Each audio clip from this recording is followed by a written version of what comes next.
பயத்திலையும் வீரத்திலையும் ரெண்டு விதமான வீரம் இருக்கு. மைக் வாங்கிருங்க. ஒரு 1000 பேர் ஒரு இடத்துல நின்னாங்களாம். 1000 பேர் ஒரு இடத்துல நின்றுருக்காங்க. அப்போ என்ன பண்ணியிருக்காங்க, ஒரு அனௌன்ஸ்மெண்ட்டு இந்த மாதிரி வந்திருக்கு. சார் மாதிரி ஒருத்தர் சொல்லியிருக்காரு ஒரு அனௌன்ஸ்மெண்ட்டு, யாரெல்லாம் பொண்டாட்டிக்கு பயப்படுறவங்களோ அவங்கெல்லாம் இந்த பக்கமாக வந்திருக்காங்க. முதல்ல 2 பேர் வந்திருக்காங்க, அப்புறம் 4 பேர் வந்திருக்காங்க, 8 பேர் 10 பேர் 100 பேர்னு வந்து கிட்டத்தட்ட பார்த்தா எல்லாம் வந்துட்டாங்க. ஒரே ஒரு கேரக்டர் மட்டும் இந்த பக்கம் நிற்கிது. So the award goes to அப்படின்னு பொண்டாட்டிக்கு பயப்படாதவரே அப்படின்னு சொல்லி அவருக்கு ஒரு இதை கொடுக்கலான்னு பார்த்தா அவர்கிட்ட கேட்டிருக்காங்க, நீங்கள் உங்கள் பொண்டாட்டிக்கு பயப்பட மாட்டீங்களா? 999 பேர் ஒரு பக்கம் வந்துட்டாங்க, உங்களுக்கு பயம் இல்லையா அவங்க மனைவியை பார்த்து அப்படின்னு. அவர் சொல்லியிருக்காரு, இல்லை என் பொண்டாட்டி கூட்டம் இருக்க பக்கம் போகக்கூடாதுன்னு சொல்லியிருக்கா, அதனால நான் இங்கே நிற்கிறேன் அப்படின்ட்டு இருக்காரு. அது மாதிரி அவர் ஏதோ ஒன்று பயம், அது என்ன பயம்னு எனக்கு தெரியல, அதை நானே கண்டுபிடிச்சி குறுப்பெயர்ச்சி ரொம்ப நல்லா இருக்குது தம்பி, நல்லா இருக்கு, என்னன்னே புரியாமல். எனியோ யுவர் டாபிக்ஸ் ஆர் என்ன புக்ஸு இளைய தலைமுறைக்கு சஜஸ்ட் பண்ணலாம், என்ன புக்ஸ் எல்லாம் படிக்கணும், இளைய தலைமுறை இளைய தலைமுறைக்கு ஆர்வத்தை உண்டாக்க, புத்தகம் படிக்கும் ஆர்வத்தை உண்டாக்க என்ன செய்ய வேண்டும், கல்வியில் ஃபெயிலியர் கேட்டகரியில் இருக்கக்கூடியவங்க ரெண்டாவதாக அடுத்த ஒரு ஆப்ஷன் இருக்குது அல்லது அடுத்த சான்சஸ் இருக்கிறத அவங்கள மோட்டிவேட் பண்ணணும். பேரண்ட்ஸ் குழந்தை ரிலேஷன்ஷிப், கல்லூரி மாணவர்களின் எதிர்காலம், இன்னும் நல்லவனாகவும் கெட்டவனாகவும், நல்லவனாக இருக்கும்ல கெட்டவனாக இருக்கும்ல வல்லவனாக இருப்பது எப்படி, இந்த ஜெனரேஷன் பிள்ளைகள் எப்படி இருக்கணும், அது வந்து எந்த ஜெனரேஷன் பிள்ளைகள் எப்படி இருக்கணும், அந்த கொஸ்டின் இது. அப்புறம் ஸ்டடீஸ் ஸ்போர்ட்ஸ் படிக்க தான் சொல்கிறாங்க, விளையாட விட மாட்டேங்கிறாங்க. இயற்கை பாதுகாப்பு, பெண் பாதுகாப்பு, இந்த தலைமுறை பெற்றோர்களை மதிப்பதில்லை. வீட்டையும் நாட்டையும் காக்கும் படிப்பு, தற்கால கல்வி முறை, டெக்னாலஜி ஓரியன்ட், ஆன்லைன் எஜுகேஷன், அச்சம் பயம். அப்பா நான் ரிவர்ஸ்லேருந்து வரவா, அச்சம் பயம். அவர் என்ன நினச்சிக்கிட்டு கேட்டாருன்னு தெரியல, பட் அது ரொம்ப முக்கியமான ஒரு தலைப்பு போல் எனக்கு படுகிறது. இன்றைக்கி இருக்கக்கூடிய எல்லாருக்கும் உள்ளுக்குள்ளே சின்னதாக ஏதோ ஒரு அச்சம் இருக்குது. என்ன அச்சம்னே தெரியாது. டெய்லி அப்பப்போ பார்த்தீங்கன்னா நமக்கு எல்லாமே இருக்க மாதிரி இருக்கும், ஆனால் சின்னதாக ஒரு பயம் இருந்துக்கிட்டே இருக்கும். எதுக்குன்னே தெரியாது. உலகத்தில் எனக்கு தெரிஞ்சு பெரிய டிசீஸ் இந்த கொரோனாவோட ஒரு டிசீஸ் இருக்குன்னா அதுக்கு பேர் என்னமோ மாதிரி இருக்குன்னு ஒரு நோய் இருக்குது. அந்த நோய்க்கு இது வரைக்கும் எவனும் மருந்து கண்டுபிடிக்கல, தடுப்பூசியும் இல்லை, எப்போ வரும்னு சொல்ல முடியாது. வந்தால் அது பெரிய ஆபத்து. காலையில் எந்திரிச்ச உடனே என்னமோ மாதிரி இருக்கும், ஏன்னே தெரியாது. என்னமோ மாதிரி இருக்குன்னு சொல்லிட்டு இவங்க இன்னொருத்தவங்களும் ஃபோன் பண்ணி இந்த மாதிரி என்னமோ மாதிரி இருக்குது, என்னன்னே தெரியலை அப்படின்னு இவங்க அவங்களுக்கு ஃபோன் பண்ணுவாங்க. அவங்க சொல்லுவாங்க, நைட்டு சரியாக தூங்கியிருக்க மாட்டேன், இன்னும் செத்த நேரம் படுத்து தூங்கி இருந்துச்சு, காலைல ஒரு சூடாக காப்பியை குடிச்சு நல்லா இருப்போகுது அப்படிம்பாங்க. ஒரு 8 மணிக்கு திரும்ப ஃபோன் பண்ணுவாப்புல, நீ சொன்னபடி காலைல எழுந்திரிச்சு குளிச்சு காப்பி கீப்பி எல்லாம் குடிச்சாச்சு, அது என்னன்னே தெரியல, மசன்னு இருக்குது மண்டைக்குள்ளே. உடனே அவங்க கேட்பாங்க, அது வீட்டில் பிரச்சனையா, காலேஜில் பிரச்சனையா, இல்லை அந்த கேட்டகரிக்கு கேட்பாங்க. கணவரோட பிரச்சனையா, பாய் ஃப்ரெண்டோட பிரச்சனையா, சாப்பாட்டில் பிரச்சனையா, பிள்ளைகளால் பிரச்சனையா, எதுன்னு தெரிஞ்சால் நானே சொல்லிட மாட்டேனா, என்னன்னு தெரியல, ஆனால் என்னமோ மாதிரி இருக்குது. ஆனால் ஒழுங்காக கிளம்பி வேலைக்கு போ, இல்லை வேலையை பாரு சரியாயிரும். ஒரு 11 மணிக்கு ஃபோன் பண்ணுவாப்புல திரும்ப, நான் என்னென்னமோ பண்ணி பார்த்துட்டேன், என்னன்னே தெரியலை, என்னமோ மாறி இருக்கு. அப்போ அந்த எதிர்மனையில் இருக்கவங்க என்ன சொல்லுவாங்கன்னா, என்னமோ அது காரணம் சொன்னால் தானப்பா சொல்ல முடியுதுக்கான தீர்வை, காரணமே சொல்லாமல் என்னமோ மாதிரி இருக்குது, என்னமோ மாதிரி இருக்குன்னா அது எப்படி தான் சரி பண்ண முடியும் அப்படின்னு கேட்பாங்க. காரணம் தெரிஞ்சால் நானே கண்டுபிடிச்சி சரி பண்ணிட மாட்டான்னு கடுப்பாக இவங்க ஃபோனை வச்சுருவாங்க. ஒரு 4 மணிக்கு திரும்ப ஃபோன் பண்ணுவாங்க. இவங்க என்னென்னமோ பண்ணிட்டேன், ஒன்றும் நடக்கலை, என்னமோ மாதிரி இருக்குது, நீ என்னமாவது பண்ணி தொலை.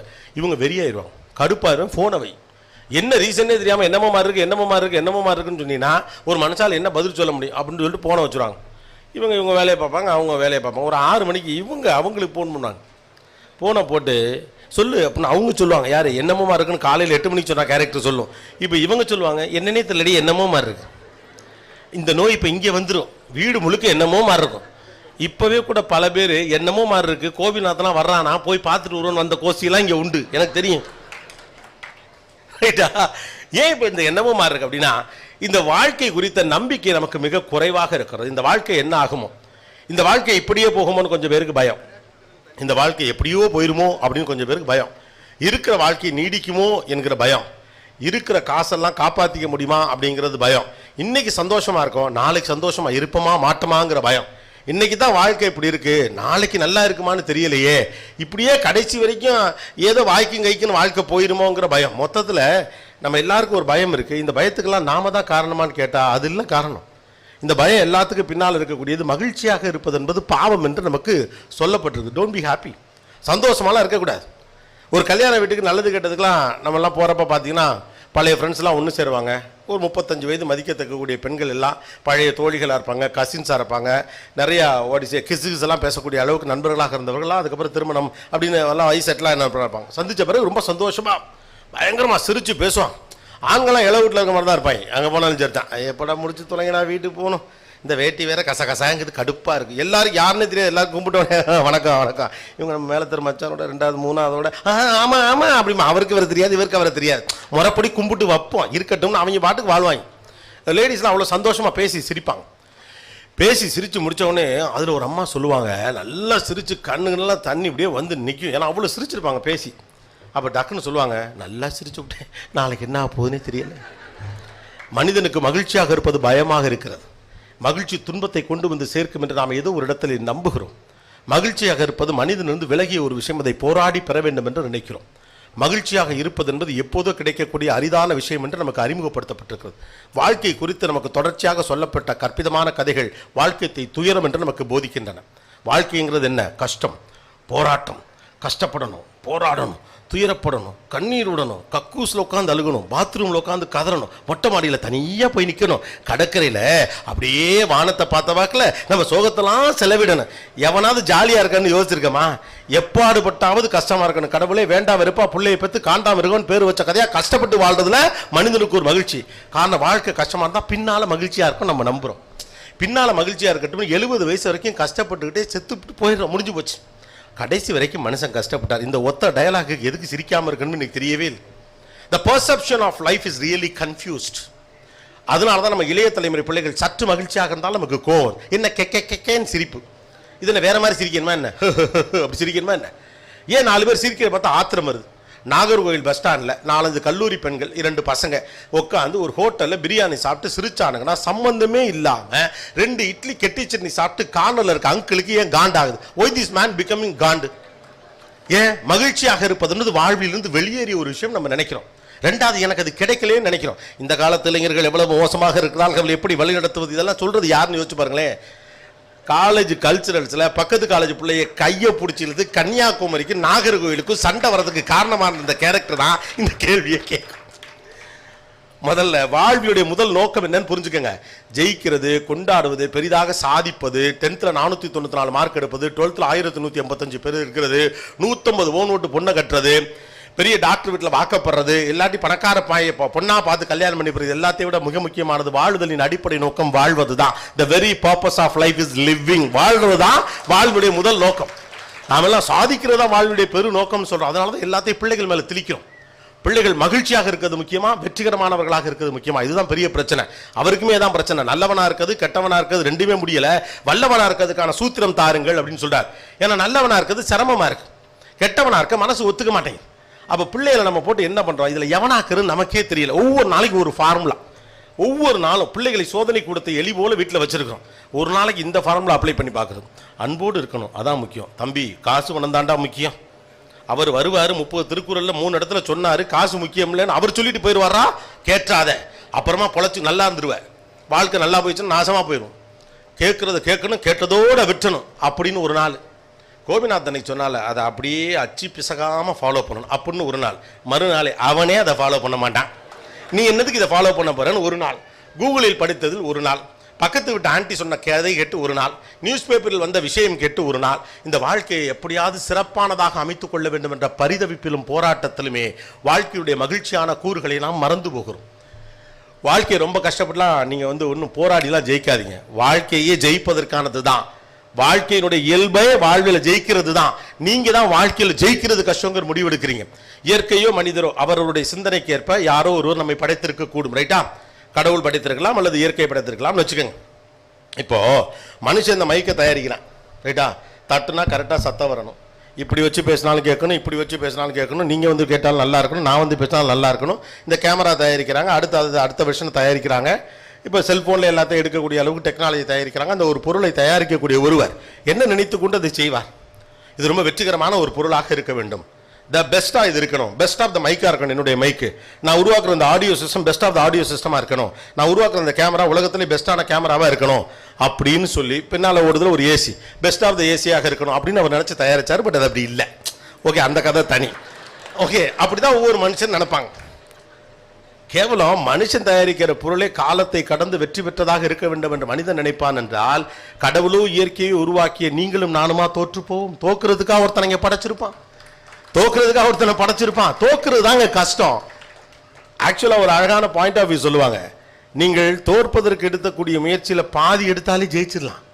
நம்ம தோக்குறதுக்கு தான் அவ்வளோ ட்ரை பண்ணுறோம். இந்த உலகமே எனக்கு எதிராக இருக்குது, எய்த்த விட்டுக்காரன் நம்மளை போட்டு தள்ளணும்னு குறியோடு தெரியலாம். ஒட்டுமொத்த நாகர்கோயில் கன்னியாகுமரி ஜில்லாவே எனக்கு எதிராக நிற்கிது. அவன் பாட்டுக்கு கடற்கரையில் சூரியனை பார்த்துக்கிட்டு சன்செட்ஸ் ஈவினிங்னு சுண்டல் வாங்கி தின்னுக்கிட்டு இருக்கான். போகிற வரவெல்லாம் எனக்கு எதிரியாக இருக்கு. அவன் நம்மளை மறைக்கிறான். அவனுக்கு நம்ம மேலே பொறாமை.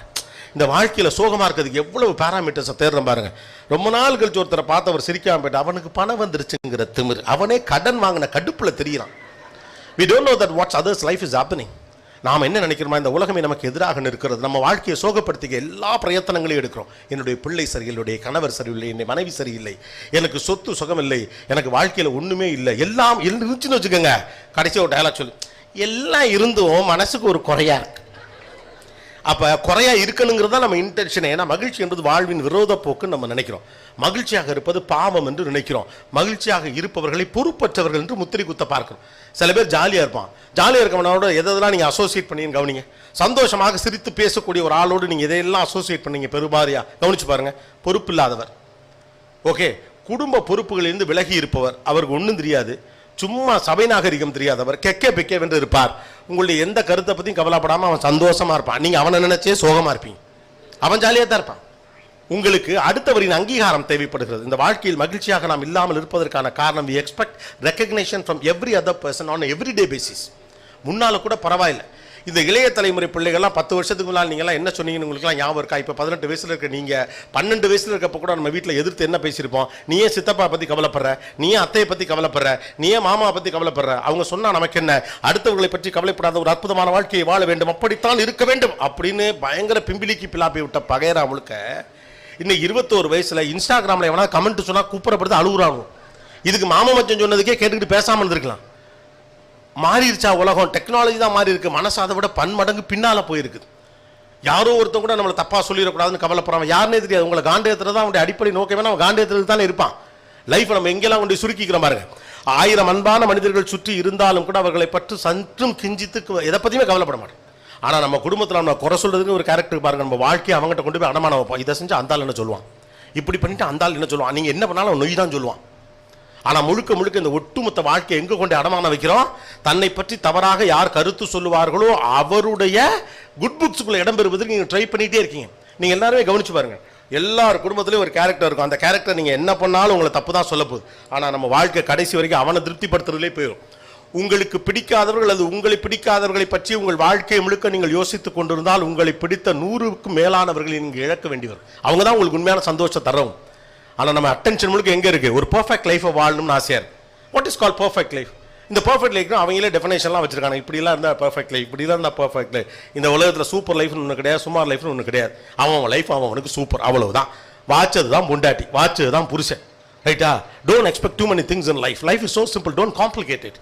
இந்த வாழ்க்கையில் நீங்கள் மகிழ்ச்சியாக இருக்க வேண்டும் என்றால் என்ன செய்ய வேண்டும்? சும்மா இருக்கணும் போதும்.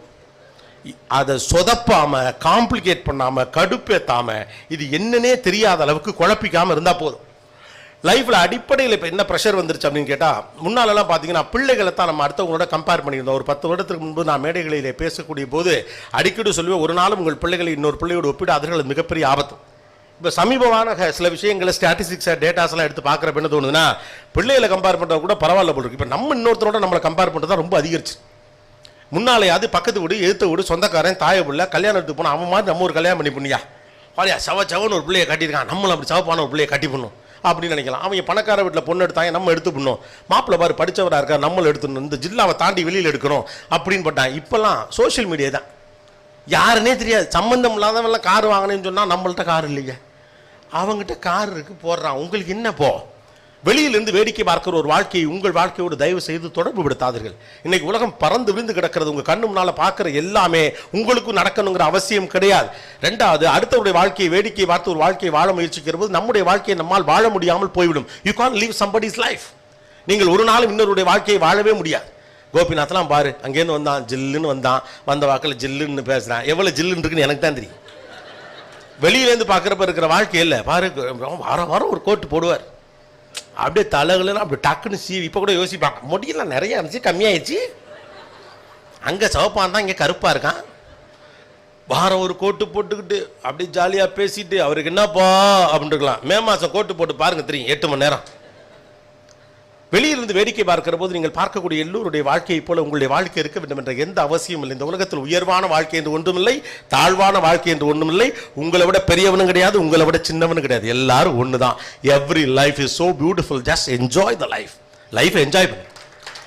நம்ம எல்லாரும் என்ன குழம்பி போயிட்டோம்னா, கடந்த 10-15 ஆண்டுகளில் கடுமையான மோட்டிவேஷன் எக்கச்சக்கமாக வெற்றியை பற்றி அதிகமாக 20 ஆண்டுகளில் பேசின காரணத்தினால் என்ன நினைச்சிட்டோம்னா, வெற்றி தான் மகிழ்ச்சியை தரும் என்று நாமவே தீர்மானித்து விட்டோம். கடுமையாக உழைக்கணும், போராடணும், கஷ்டப்படணும், இருக்கவனையெல்லாம் போட்டு தள்ளணும், காசு பணத்துக்காக எவன் கழுத்தில் வேணாலும் ஏறி மிதிக்கணும், எல்லாம் பண்ணி முடிச்சுட்டு பிள்ளைகளை பணக்காரனாக்கணும், நம்மளும் பணக்காரனாலும் வீடு வாசல் காருன்னு வாங்கணும், அடுத்த வீட்டில் எவெல்லாம் பார்த்தோமோ அதை விட ஒரு பொருளை கூடுதலாக வாங்கி வச்சு நாம் ஜெயிச்சிட்டோன்னு அனௌன்ஸ் பண்ணல செத்துருவோம். ஏன்னா வெற்றி தான் மகிழ்ச்சி என்று கடந்த 20 ஆண்டுகளில் நமக்கு தொடர்ச்சியாக போதிக்கப்பட்டது. உண்மையில் சொல்லப்போனா வெற்றி என்பது மகிழ்ச்சி இல்லை, மகிழ்ச்சியாக இருப்பது தான் வெற்றி. முதல்ல அது புரிஞ்சிருச்சுன்னா ஆட்டோமேட்டிக்காக லைஃப் சிம்பிளா.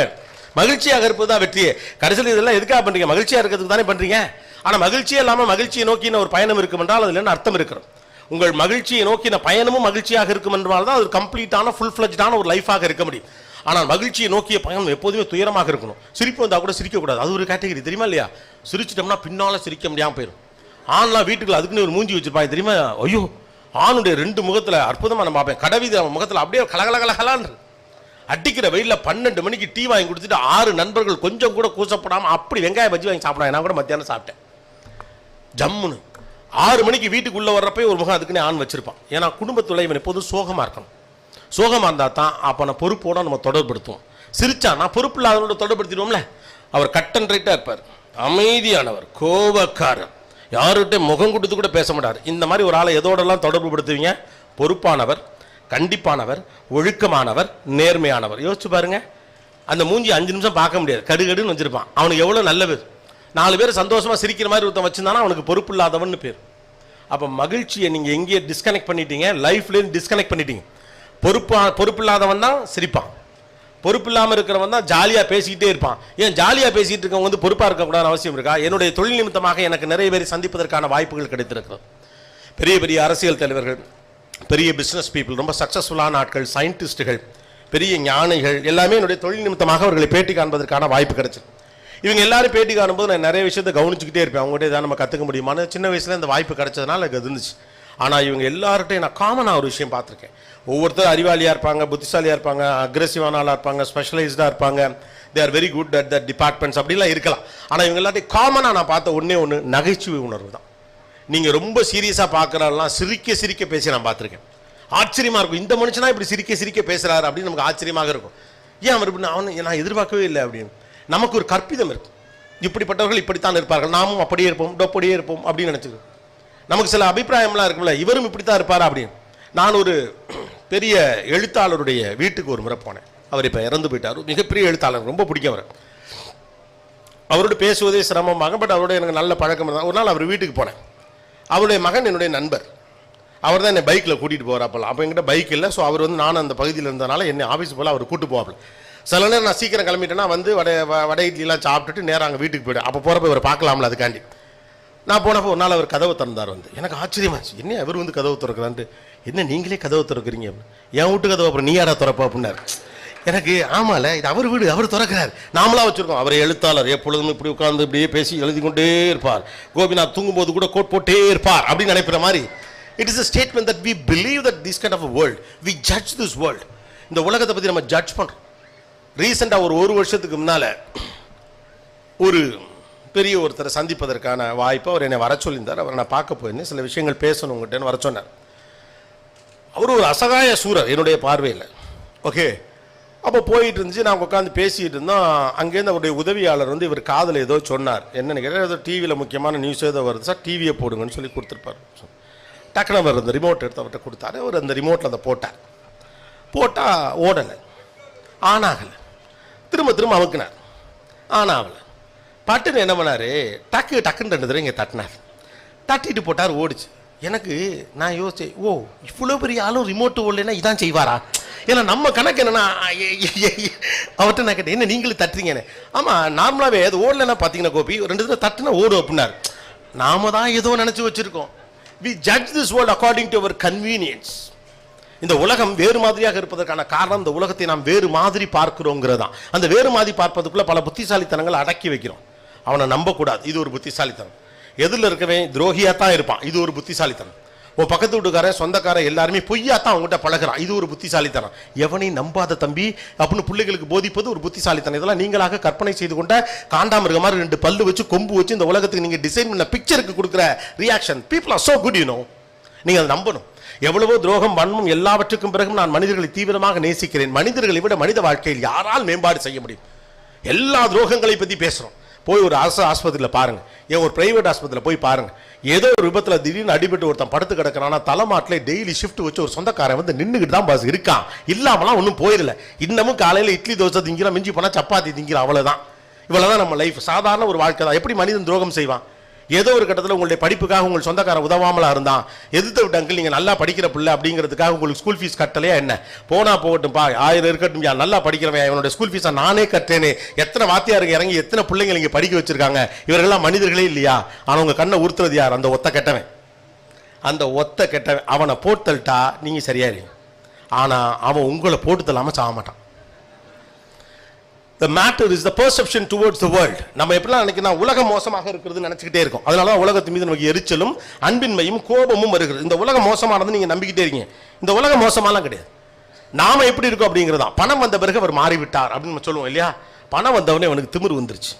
எல்லாத்தையும் அவன் மேலே போடவே மாட்டான், பணத்து மேலே தான் போடுவோம். பணம் வந்தவனே ரொம்ப ஆடம்பரம் பண்றார். பணம் வந்த பிறகு அவர் யாரையும் மதிப்பது கிடையாது. பணம் விட இந்த இறக்க குணத்தை பிடுங்கி தின்று விட்டது கிடையாது.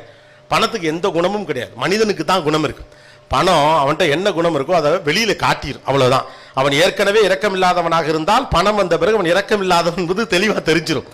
ஏற்கனவே அன்பானவனாக இருந்தால் அவன் பணம் வந்த பிறகு எல்லோருக்கும் கொடுத்து உதவுவான், அப்போ ரொம்ப அன்பானவன் தெரிஞ்சிடும். ஏற்கனவே அவன் கருமியா இருந்தா பணம் வந்தா நல்லா இறுக்கி வச்சுக்கிட்டு அவனே அது மேல படுத்து தூங்கிக்குவான், அவன் கருமின்னு தெரிஞ்சிடும். பணம் யார் அவன் எப்படிப்பட்டவன் வெளியில காட்டுமே வெளியே பணம் வந்து ஒருத்தனை மாத்தாது. நாமளாதான் கற்பிதம் பண்ணிக்கிறோம், பணம் வந்து ஒருத்தனை மாத்துது. பணம் வந்து எல்லாரையும் மாத்தினா இந்த உலகத்தில் தர்மவான்கள் லட்சம் பேர் வந்திருக்கணும், கெட்டவர்கள் லட்சம் பேர் வந்திருக்கணும். இதுவே நடக்கலையே. நீங்கள் யாராக இருக்கிறீர்கள் என்பது இந்த உலகத்துக்கு பணம் அடையாளம் தான் காட்டும். அப்போ பணத்தை பத்தின பெர்செப்ஷனே தப்புங்கிற மாதிரி வாழ்க்கை பத்தின பெர்செப்ஷனும் தப்பு இருக்கு. உங்க மனசுக்குள்ள கோபம் இருக்குன்னு வச்சுக்கோங்களேன், இந்த உலகத்தில் நடக்கிற எல்லாமே சரியில்லைன்னு தோணும். பிரச்சனை வெளியிலே கிடையாது, எல்லாருமே சரியில்லை. நான் கரெக்ட் ரூட்ல தான் போனேன், எதிர்த்தாப்புல தான் அவன் தான் தப்பா வந்தான், அவனை அதை தான் சொல்லுவான். ஒரு ஆக்சிடென்ட்ல சின்ன மோதல்ல எடுத்த உடனே அவன் மேல தப்புன்னு நீங்களும் உன் மேலதான் தப்புன்னு அவனு ஏன் சொல்றோம்னு கேட்டா அடுத்தவன் தான் தப்புன்னு நம்மளே முடிவு பண்ணி வச்சிருக்கோம். காரணம் என்னன்னா உள்ளுக்குள்ள கோபம் இருக்கு. when your mind is in anger, the world will show you what is it நேச்சுரலா ஒழுங்கா இல்லைங்கிற ஒரு எண்ணத்தை உங்களுக்கு தரும். உங்க மனசுக்குள்ள ஆங்கர் இருக்கிற வரைக்கும் நீங்க அன்ஃபேர்னஸை வெளியில பார்ப்பீங்க. உங்க மனசுக்குள்ள பயம் இருக்கிற வரைக்கும் வெளியில ஃபெயிலியரை பார்ப்பீங்க. அந்த ஃபெயிலியர் என்ன சொன்னா எதையுமே செய்ய விடாது. அந்த பயம், நான் தோத்துருவேன், தோத்தா 4 பேர் தப்பா சொல்லுவான், தோத்துட்டா ஐயே இப்படிலாம் இருந்தவங்க இப்படி ஆக்கிட்டான் அப்படிமா, தோத்துட்டா எங்க அப்பா சொத்து அருமையா அமைச்சு இருந்தாரியா, அந்த பயில அவ்வளவு பேர் வந்து அழிச்சு விட்டு போயிட்டாங்க அப்படின்னு. அவன் இந்த உலகத்துல வாழ்றதை நீங்க எதோட தொடர்படுத்துறீங்க? யாரோ ஒருத்தர் சர்டிபிகேட் உங்களுக்கு கொடுத்துக்கிட்டே இருக்கணும். இவன் நல்லவன், இவன் கெட்டவன், இவன் அற்புதமானவன். இல்லை இதுக்குன்னே சில பேர் ஆள் வச்சிருப்பாங்க. எவன் இல்லைன்னு வச்சுக்கோங்களேன், இதுக்குன்னே ஆள் வச்சிருப்பாங்க. வீட்டு வாசல் ஒரு கிளவி இதுக்குன்னே போட்டு வச்சிருக்குது. அது என்ன பண்ணாலும் சொல்லும், புள்ள கருத்து போயிட்டான், அவன் பிறந்ததுலேருந்தே கருப்பு தான், புள்ள கருத்து போயிட்டான், புள்ள இழைச்சு போயிட்டான், அந்த நடக்க முடியாமல் ஒரு புள்ள கார்லேருந்து புள்ள திரும்ப இழைச்சிட்டான், புள்ள உழைச்சி ஓடா தேஞ்சிட்டான். மனுஷனுக்கு யாராவது ஒருத்தன் தன்னை பாராட்டணும், தன்னை பற்றின கருத்துக்களை சொல்லிக்கிட்டே இருக்கணும்னு ஆசை இருக்கு. அந்த என்டாஸ்மெண்ட்டுக்காக சந்தோஷமாக வாழ வேண்டிய எதையும் நம்ம கவனிக்கிறதே இல்லை.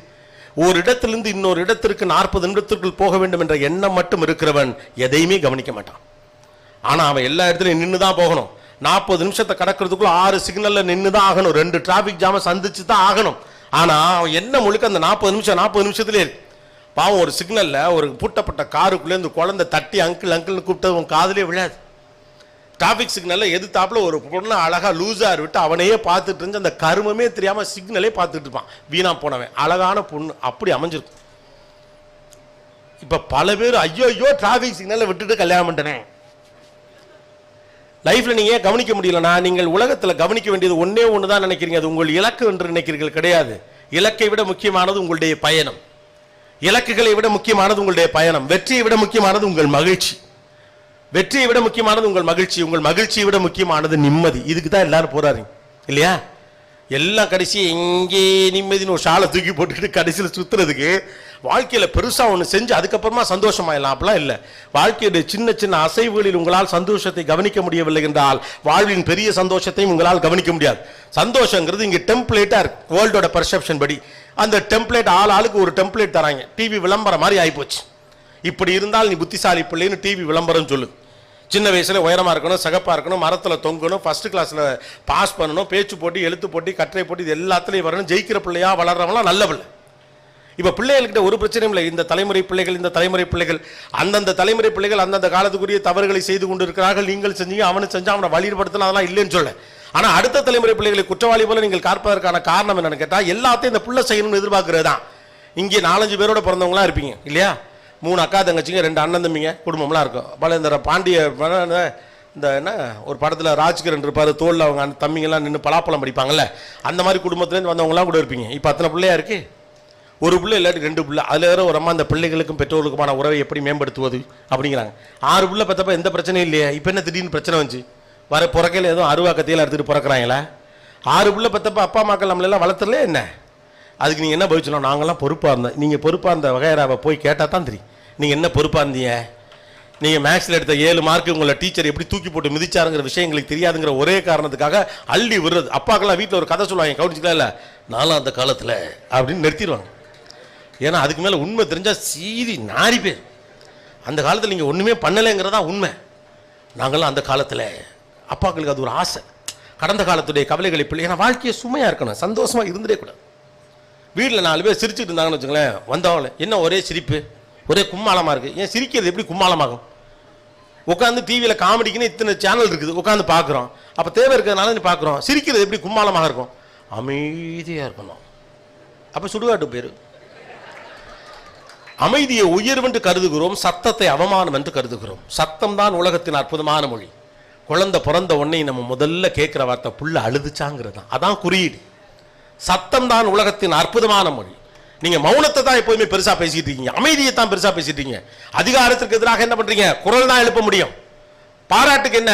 குரல் தான் எழுப்ப முடியும், சத்தம் தான் எழுப்ப முடியும், கைத்தட்டு தான் சொல்ல முடியும், ஐயோன்னு தான் அலற முடியும், அம்மானு தான் கத்த முடியும், கத்தி தான் பேச முடியும் இல்லையா? அப்ப சத்தத்தை எப்படி நீங்கள் குறைவானதாக மதிப்பிட முடியும்? இந்த உலக சில ஒழுங்குகள் என்ற பேர்ல சில விஷயத்தை நம்ம வச்சுட்டு போயிட்டாங்க. அமைதியா இருக்கணும், அமைதியா இருந்தா நல்லவர். அவன் தான் கொலை பண்ணுவேன். இந்த வீட்லயே அமைதி கேரக்டர் ஒன்று இருக்குல்ல, அதுதான் எல்லாத்தையும் நலுக்கிடாம பண்ணிட்டு போயிரு. கடைசி வரைக்கும் நல்ல பேர் அவங்க தான் வாங்குவாங்க. நம்மள மாதிரி 4 வார்த்தை முன்ன பின்ன பேசி கடைசி வரைக்கும் வாயாடின்னு கெட்ட வார்த்தை வேலை வாங்கி போயிட்டே இருப்போம். நமக்கு அந்த நல்ல பேரே கிடைக்கவே கிடையாது. ஐயோ அது வீட்டில் கடைசி பிள்ளையா இருந்தால் கடைசி வரைக்கும் நமக்கு நல்ல பேரே இல்லை. ஆனால் எல்லாத்துக்கும் நம்ம தான் பதில் சொல்லணும். எங்கள் வீட்டில் நான் கடைசி பிள்ளை, எல்லாருக்கும் பதில் சொல்லணும். பார்த்தா எங்கள் அம்மா வேற அடிக்கடி சொல்லும், அவன் பேச ஒன்றும் புரியாது, புரிகிற மாதிரி பேச மாட்டான். எனக்கு இப்படி பார்ப்பேன், தமிழ்நாடே சொல்லுது நல்லா புரிகிற மாதிரி தான் பேசுறான்னு. அவன் பேசினா ஒன்றும் புரியாதுங்க, புரிகிற மாதிரியே பேச மாட்டான். அது என்னன்னு கேட்டால் எங்கள் அம்மா நான் பேசல கவனிக்காது. நீ என்ன பெரிய ஆள், நீ பேசுகிற நான் கவனிக்கணுமா, புரிகிற மாதிரி பேச மாட்டியா அப்படிம்பாங்க.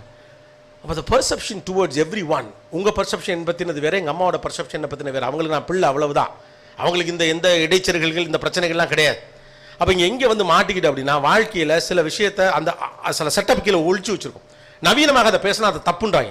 எப்படி? அமைதி தானே முக்கியமானது, சந்தோஷமாக இருக்கலாம் நீ சொல்றியே, வாழ்க்கையில் போராட வேண்டும், உழைக்க வேண்டும், கஷ்டப்பட வேண்டும், கடைசியில் நாண்டுக்கிட்டு சாக வேண்டும். எதுக்குன்னு முதல்ல வாழுங்க. இப்போ அந்த பிரச்சனை எல்லாத்தையும் என்ன பண்ணுங்க, இந்த சக்ஸஸ்ங்கிற ஒரே மந்த்ராவை கையில் எடுத்து வச்சுட்டு வாழ்க்கையை வாழாமல் கடைசி வரைக்கும் அதை சக்ஸஸ்ன்னு சொல்றீங்க. The path is more important than the destination. நீங்கள் பயணிக்கிற பாதை தான் உங்கள் இலக்கை விட மிக முக்கியமான. உங்கள் இலக்கை நோக்கிய பயணம் மட்டும் சரியாக இல்லை என்றால் இலக்கை நீங்கள் அடைந்த பிறகும் கூட மகிழ்ச்சியாக இருக்க முடியாது. நீங்கள் பணம் பண்ணுறீங்களா, மகிழ்ச்சியாக பணம் பண்ணணும். வளர்றீங்களா, மகிழ்ச்சியாக வளரணும். பேசுறீங்களா, மகிழ்ச்சியாக பேசணும். சிரிக்கிறீங்களா, மகிழ்ச்சியாக சிரிக்கணும். எதுலேயும் சந்தேகம் இருக்காது. ஒரு குழந்தையுடைய வாழ்க்கை போல இருக்கும். பிள்ளைகளாம் தோற்றுருவாங்களோங்கிற பயம், அவர் சொன்ன மாதிரி எல்லாத்துக்கும் பயம். அவரோட பயம் என்னன்னு தெரியல, அதனால தான் அப்பயே டிஃபைன் பண்ணுங்கன்னு. மனைவி குறித்த பயமா, சமூகம் குறித்த பயமா, சொந்தக்காரங்க குறித்த பயமா, யார் குறித்த பயம், பிள்ளைகள் என்ன ஆவார்களோ என்ற பயமா. இப்போ இருக்க அம்மா அப்பாக்களுக்கு பிள்ளைகள் என்ன ஆவாங்க தான் பெரிய பயம். நம்மளாம் நீங்கள் ஒன்று மட்டும் புரிஞ்சுக்கங்க, நான் சொல்கிறது வேணா இப்போ ஒத்துக்க வேண்டாம், யார் கையே தட்ட வேண்டாம், மண்டையெல்லாம் ஆட்ட வேண்டாம். வீட்டில் போய் யோசிச்சு பாருங்க, நீங்களே நல்லா வந்துட்டிய. இது நம்ம பிள்ளைகளை வச்சுட்டு சொல்ல முடியாது. நாம் பண்ணதுக்கெல்லாம் நாமளே நல்லா தான் இருக்கோம். அப்போ நம்ம பிள்ளைகளாம் ஓஹோன்னு இருக்கும் தானே நினைக்கணும். உண்மை தானே. ஆனால் இவர்களை எப்படியாவது காப்பாற்றிடணும். ஐயோ, இந்த டீச்சருங்கெல்லாம் கவனிச்சிருக்கீங்களா? இங்கெல்லாம் நிறைய டீச்சர்ஸ் உண்டுல, கன்னியாகுமரி நாகூரில் நிறைய டீச்சர்ஸ் உண்டு.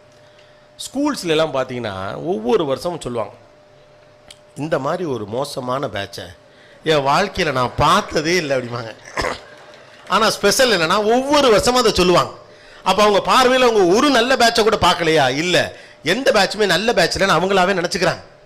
எல்லாரும் மோசமானவர்கள் நீங்கள் தீர்மானிக்கப்பட்ட பிறகு இந்த மோசமான உலகத்துக்குள் வாழ்வது துயரம் தானே. சுற்றி இருக்கவங்களாம் நல்லவே நீங்கள் நம்ப ஆரம்பிச்சுன்னா வாழ்க்கை மகிழ்ச்சியாக இருக்கும். ட்ரெயினில் எதிர்த்தாப்புல உட்காந்துருக்கவங்க பொட்டியை திருடத்தான் வந்திருக்கான்னு நீங்கள் முடிவெடுத்துறா, கடைசியில் அவன் தூங்கிடுவான், நீங்கள் தூங்க முடியாது. நான் என்ன சொல்கிறேன், பொட்டியே போனாலும் போட்டு ஒரு நாள் தூக்கமாவது நிம்மதியாக இருக்கட்டுமே. நான் ஒரு முறை இது மாதிரி வெளியூருக்கு ட்ரெயினில் வரப்போ ஒருத்தர் எனக்கு எதிர்த்தாப்புல உட்காந்தார், கொஞ்சம் பெரியவர். அவர் என்னை பார்த்தாரு, சிரிச்சார். நானும் அவரை பார்த்தேன், சிரித்தேன். நாமளாம் நினச்சிக்கும்ல நமக்கு நம்மளை அவர் தெரியுங்கிற கணக்கில் நான் சிரிச்சுக்கிட்டேன். அப்புறம் என்ன ஆச்சு, கொஞ்ச நேரம் ஆச்சு. அவர் என்ன, நான் ஒரு புக்கு வச்சு படிச்சுக்கிட்டு இருந்தேன். எனக்கு ட்ரெயின்லலாம் பெருசாக தூக்கம் வராது, அந்த மாதிரி இருக்கும். அது இந்த அடைச்சாப்பில் இருந்தாலும் எனக்கு ஒரு மாதிரி பதட்டமாக இருக்கும். அவர் என்ன சொன்னார், தம்பி எப்போ படிப்பீங்க அப்படின்னு கேட்டார். இல்லைங்க, நான் சத்தனை நான் லைட் ஆஃப் பண்ணிடுங்க, இந்த இப்படி திருப்பினோடனே அந்த உள்ளே இருக்கும் தெரியுமா, இப்படி ஓப்பன் பண்ணால் லைட்டாக சின்னதாக ஒரு லைட்டு வரும், அந்த புக்கு ரீடிங்காகவே ட்ரெயினில் இருக்கும்.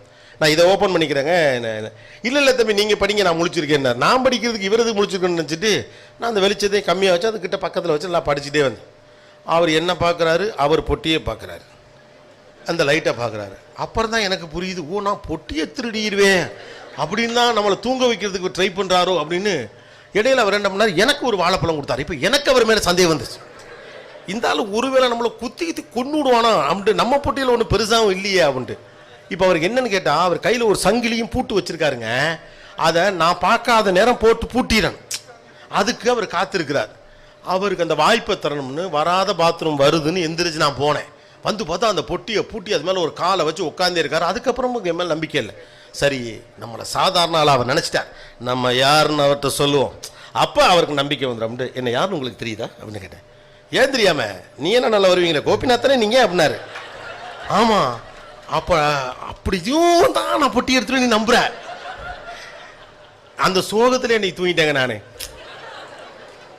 நான் காலையில் எந்திரிச்சு பார்த்தேன், அந்த பொட்டி மேலே கால் வச்ச மணிக்கே தூங்கினாருங்க அவர். அந்த பொட்டியில் என்ன இருக்குங்கிற ஆசை எனக்கு வந்துருச்சு.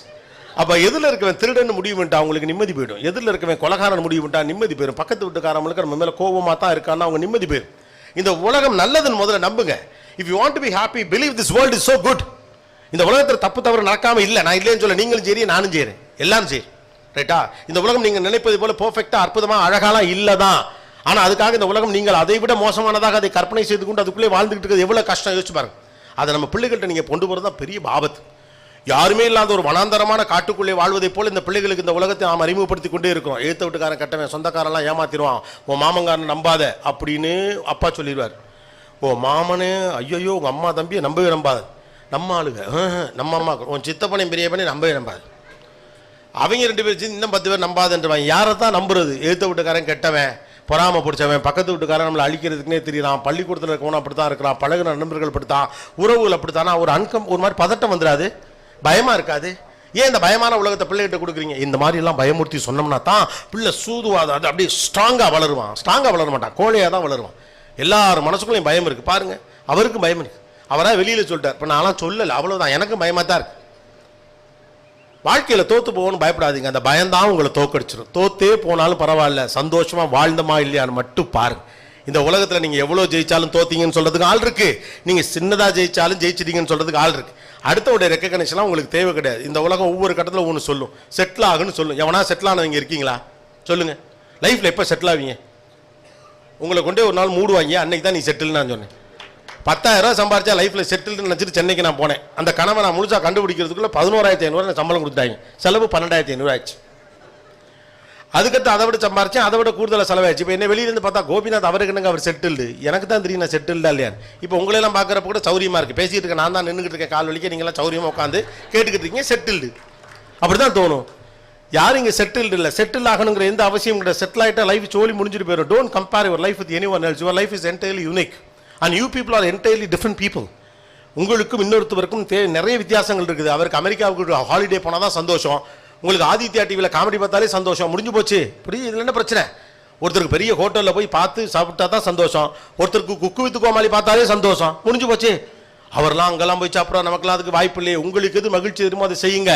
இந்த உலகம் ஒரு டெம்ப்ளேட் உங்கள்கிட்ட கொடுத்துட்டு வாழ்க்கையை பெருசாக்கிக்கிட்டே இருக்கும். Don't get complicated, B minimal with your life. இதுதான் மகிழ்ச்சி என்று இந்த உலகம் உங்களுக்கு அறிமுகப்படுத்தக்கூடிய எல்லாமும் மகிழ்ச்சி இல்லை.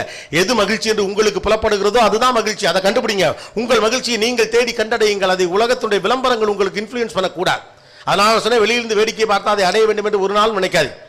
அப்படி நினைக்க ஆரம்பிச்சதெல்லாம் உனக்கு இவ்வளவு செலவு வந்துச்சு. யோசிச்சு பாருங்க. அவன் நல்லா வாழ்றான், அவனை மாதிரி நானும் வாழணும்.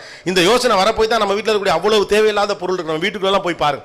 நம்ம வீட்டுக்குள்ள இருக்கக்கூடிய பல்வேறு பொருட்கள் நமக்கு தேவையில்லாத பொருட்கள். அது எதுக்கு வீட்டுக்குள்ள வந்துச்சுன்னு கேட்டா, நாம யாரை போட்டி நம்ம மனசுக்குள்ள கருதணுமோ அவன் வீட்டில் அது இருந்துச்சு. அதை நம்ம அவன் வீட்டுக்கு போய் பார்த்தப்ப அதே மாதிரி நம்மளும் ஒன்று வாங்கணும்னு அழகா நமக்கு ஒரு டோர் போட்டு ஒரு ஃப்ரிட்ஜ் போதும். நம்ம கிளிக்கு வீட்டில் 3 பேர் இருக்கோம், நமக்கு போதும். அவங்க வீட்டில் டபுள் டோர் வச்சிருந்தாங்க, நாமளும் ஒன்று வாங்கணும். தேவையில்லாமல் இப்போ டபுள் டோர். சம்பந்தம் இல்லாமல் மைக்ரோவேவ் ஓவன்லாம் வாங்குறாங்க. ஜிம்முக்கு போய் நமக்கு முடியலை, அதனால நம்ம என்ன பண்ணுறோம், உடற்கட்டை சரியாக செய்கிறோம். ஏன்னா பணக்காரனுக்குன்னு சில அடையாளம் இருக்குது. பழைய சிவாஜி கணேசன் படத்தெல்லாம் பார்த்தீங்கன்னா நீளமான ஒரு டைனிங் டேபிள் இருக்கும், அது தான் பணக்காரன். அதில் நடுவில் ஒரு இது வச்சிருப்பாங்க, அதில் ஆரஞ்சு பழமும் சாத்துக்குடியும் இது இருக்கு. இப்போ எல்லாரும் வீட்லேயும் டைனிங் டேபிள் வந்துருச்சு. ஆல்மோஸ்ட் மிடில் கிளாஸ் எல்லாரும் டைனிங் டேபிள் வச்சிருக்கோம். அவரை வீட்டுக்குள்ளே படி வச்சு ஒரு வீடு கட்டியிருப்பாங்க. அது செட்டுன்னு இன்னை வரைக்கும் நமக்கு தெரியாது. ஏவிஎம்ல இருக்குது. அவங்க வீடே இப்படி இருக்காது. அப்போ ஒவ்வொரு காலகட்டத்தையும் பணக்காரனுக்கு சில அடையாளம் வச்சிருந்தோம். அவன் என்ன பண்ணுவான், ட்ரெட்மில் வீட்லேயே வச்சிருப்பார். நம்ம சம்பாரிச்சோடனே நம்ம அடுத்தடுத்து செய்கிற விஷயம் என்ன, வீட்டிலே ஒரு ட்ரெட்மில் வாங்குறோம். ஜிம்முக்கு போகலாம் டைம் கிடையாது. டெய்லி வாக்கிங் வெளில போன பொல்யூஷன் ப்ராப்ளம் வரும். ஸோ நான் வீட்டுக்குள்ளே பண்ணுறேன். 3 நாளில் பார்த்தீங்கன்னா அது இடத்த அடைக்கும், ஜட்டி காயம். அதில் யாரும் அதில் தொடர்ந்து நடந்து நான் பார்த்ததே கிடையாது. அப்புறம் பெண்கள் என்ன பண்ணுவாங்க, மைக்ரோவேவ் ஓவன் ஒன்று வாங்குறேம்பாங்க. அதை வாங்கி அதில் மசாலாக்கள் தடவி 3 நாள் சிக்கன் என்ன மட்டன் என்ன புருஷன் கையை கூட உடச்சி உள்ளே வச்சு சமைச்சிருவாங்க. 4 நாள் கழிச்சு பார்த்தீங்கன்னா உள்ள உரமும் ஒரு வச்சுருப்பாங்க. அது அப்படியே இருக்கும். அது என்ன பண்ணுறதுன்னு தெரியல. இதை விட பரவாயில்ல இன்னொரு ஐட்டே இருக்குது, இந்த கூட்டுறது. இப்போ என்ன வேக்யூம் கிளீனர். ஐயோ 3 நாள் வர்றவன் போறவனெல்லாம் கிளீன் பண்ணுவாங்க. 4 நாள் கழிச்சு அது எங்கே இருக்குன்னே தெரியாது.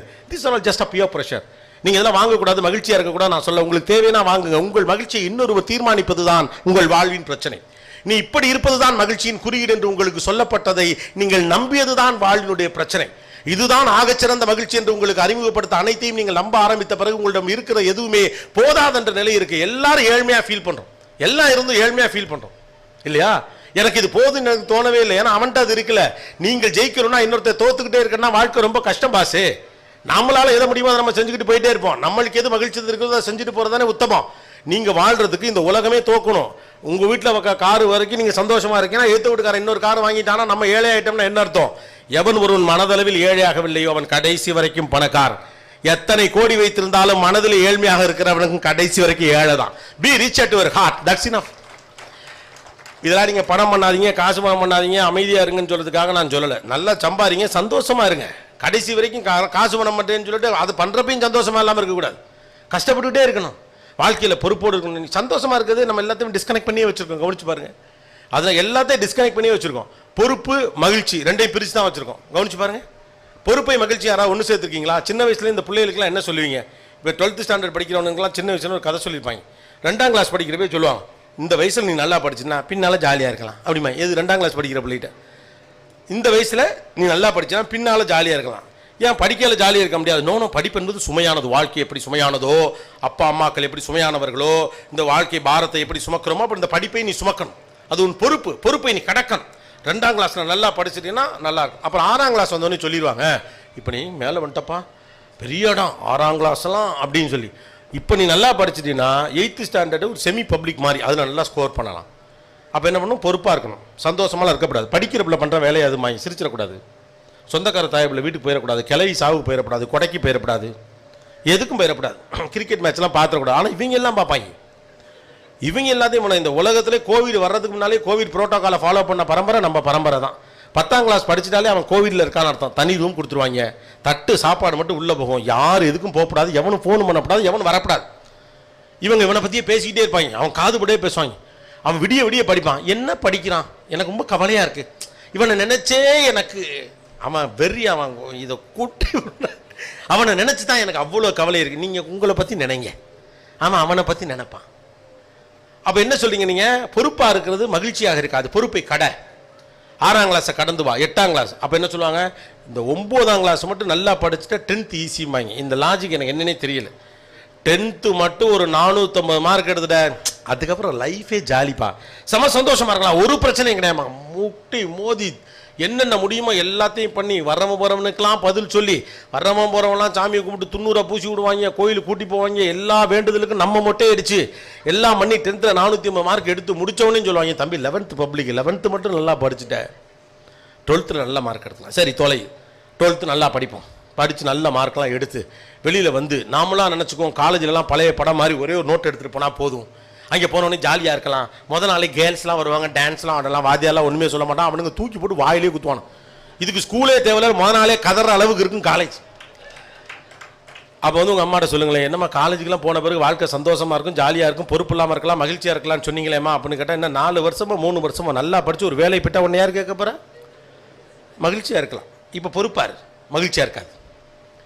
3 வருஷம் சரின்னு கஷ்டப்பட்டு ஐ லவ் யூ சொன்ன பிள்ளைலாம் மம்மி திட்டும் அப்படின்னு சொல்லி எல்லாம் முடிச்சு ஏதோ ஒரு வேலைக்கு போனான். அப்பா முடிஞ்சா 25,000 சம்பளம், இனிமேல் நிம்மதி மகிழ்ச்சியாக இருக்கலாம்னா அவங்க மைசூரில் பெங்களூரில் ஓரியன்டேஷன் வச்சு சொல்லுவாங்க, தம்பி இது வரைக்கும் நீங்கள் படித்ததெல்லாம் ஒன்றுமே இல்லை, எங்கள் ப்ராஜெக்ட்டுக்காக ஃபஸ்ட்லேருந்து மறுபடி படிமா. உங்கள் அம்மாவுக்கு ஒரு ஃபோனை போடுங்க. இப்போ அம்மாக்கள் மாற்றியே பேச மாட்டாங்க, ரொம்ப சிம்பிளாக. இன்னும் ஒரு 3 வருஷம் பல்ல கடிச்சிக்கிட்டு வேலை பார்த்துட்டு ஒரு நல்ல காசு சம்பாதிச்சுன்னா உனக்கு ஒரு கல்யாணம் பண்ணி கொடுத்துருவேன், உன்னை பார்த்துக்க ஒருத்தி வந்துடுவா, அவள் வந்துட்டா உனக்கு ராஜா வாழ்க்கடாடி. அவன் அதை நம்பி 3 வருஷம் மூச்சா போட்டு முடிஞ்ச வரைக்கும் எல்லா வேலையும் பார்த்து ப்ரொமோஷன்லாம் வாங்கி கல்யாணம்லாம் முடிஞ்சு, அப்பா முடிஞ்சு என் பொறுப்புகள் முடிந்தது, இன்னும் நான் மகிழ்ச்சியாக இருக்க போகிறேன் அப்படின்ட்டு கௌதம் மேனன் படம் மணிரத்ன படம்லாம் ரீவைன் பண்ணி போட்டு பார்த்து காலையில் ஈரத்தலையோட மல்லிகைப்பூ வச்சுக்கிட்டு சகப்பா ஒரு பிள்ளை கையில் வளவிச்சத்தோடு வந்து பெட் காஃபி கொடுக்குன்ற அவன் காத்திருப்பான். கேவலம் அந்த ஒத்த பெட் காஃபிக்கு ஒருத்த 32 வருஷம் உழைக்க வேண்டியது. அதை நினச்சிக்கிட்டு அப்படியே தலைவர் அப்படியே மறுநாள் அப்படியே அப்படியே அந்த கனவுலே இருப்பாப்புல கிளிங் கிளிங்னு ஒரு சவுண்டு கேட்கும். என்னன்னு பார்த்தா முழிச்சு பார்த்தா அந்த பொண்ணு ஒரு நைட்டி போட்டிருக்கோம். ஒரு தூக்கு போனியை கையில் கொடுத்து போய் பால் வாங்கிட்டு வாங்க, காஃபி போடணுங்க.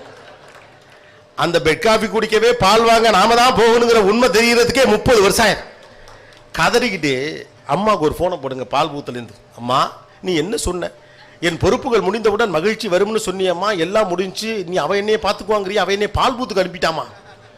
அம்மா டயர்டே ஆக மாட்டேன், இன்னும் 1 வருஷமோ 2 வருஷமோ உனக்குன்னு ஒரு புள்ள வந்துட்டா, அதுக்கப்புறம் நீ ஜாலியாக இருக்கலாம். சரி கழுது சும்மா தானே இருக்கணும், அதையும் பெற்று விடுவோம். பெற்றா அந்த புள்ள கத்துன்னு கத்தும். அது வரைக்கும் கிடைச்ச சூடான தோசை இட்லி அனைத்தும் தவிர்க்கப்படும், நீயே எடுத்து போட்டு சாப்பிட்டுக்குன்னு சொல்லப்படும். ஒரு நாள் ராஜா மாதிரி 7 மாமனார் வீட்டு கட்டில் வாங்கி கொடுத்தாங்கன்னு அதில் படுத்து கையை காலை விரிக்கையில் நீங்கள் புள்ள மேலே காலை தூக்கி போட்டீங்க, கொல்ல பார்த்தீங்க, என் புள்ளையன்னு அடித்து தள்ளி பளிங்கி தரல கட்டாந்தரல வெட்டு தரல படுத்து ஃபேனை பார்த்துட்டு கதறி அவங்க அம்மாவுக்கு ஃபோன் அடிப்பான், அம்மா நீ என்ன சொன்ன, ஒரு புள்ள பிறந்தா நான் மகிழ்ச்சி ஆகிடுவேன், பொறுப்புகள் இன்றி இருக்கலாம் நீ சொன்னியம்மா. ராஜா மாதிரி இருந்த என்னை தரையில் தள்ளி படுக்க வச்சுட்டாமா என் பொண்டாட்டி, நான் எப்போம்மா மகிழ்ச்சியாக இருக்கிறது அப்படின்னோடனே, அம்மா இல்லை அரை தூக்கத்தில் கேஷுவல் அதை படக்கு இருக்கு பாரு, நான் ஏதோ ஒரு பேச்சுக்கு சொன்னேன், அதை போய் நீ நம்பிக்கிட்டு எதே இன்னும் 18 வருஷமா நம்பினே. அம்மாக்கள் அந்த உண்மையை நமக்கு சொல்லுவதே கிடையாது. பொறுப்பு தான் மகிழ்ச்சி என்பதை அம்மாக்கள் நமக்கு சொன்னதே கிடையாது. பொறுப்பை கடப்பதல்ல மகிழ்ச்சி, பொறுப்பு தான் மகிழ்ச்சியே. Commitment is a charm of life. இது புரிஞ்சிட்டா பிரச்சனை கிடையாது. நமக்கு எது மேலும் பிடிப்பு இல்லாமல் இருப்பதற்கான காரணம் பொறுப்பை மகிழ்ச்சியும் பிரிச்சு பார்க்குறோம். படிப்பதையே வெறுப்பாக இருக்குது, அது பொறுப்போடு தொடர்படுத்துகிறோம். பொறுப்புனா கடுப்பாக இருக்கணும், பொறுப்புனா எரிச்சலாக இருக்கணும். கடை வச்சிருக்க ஆளுகள்லாம் பாருங்களேன், வீட்டில் அந்த ஆம்பளைங்கள்லாம் கடுப்பாகவே இருப்பாங்க, அதே கைலி அதே பனியை ஏதோ இல்லாத ஆள் மாதிரி வேணும்னே இருக்குது. ஏன்னா அப்படி இருந்தால் தான் நான் பிஸ்னஸ் மேன், சோகமாகவே இருக்கணும். வீட்டுடைய மூத்த அண்ணனுங்களாம் பாருங்களேன், வேணும்னே இப்படி கிருமாவே இருப்பாங்க, ஒரு வேலையும் இருக்காது, சும்மா தான் இருப்பாங்க, ஆனாலும் கோபமாகவே இருப்பாங்க. ஏன்னா கோபமாக இருந்தால் தான் பொறுப்பானவன்.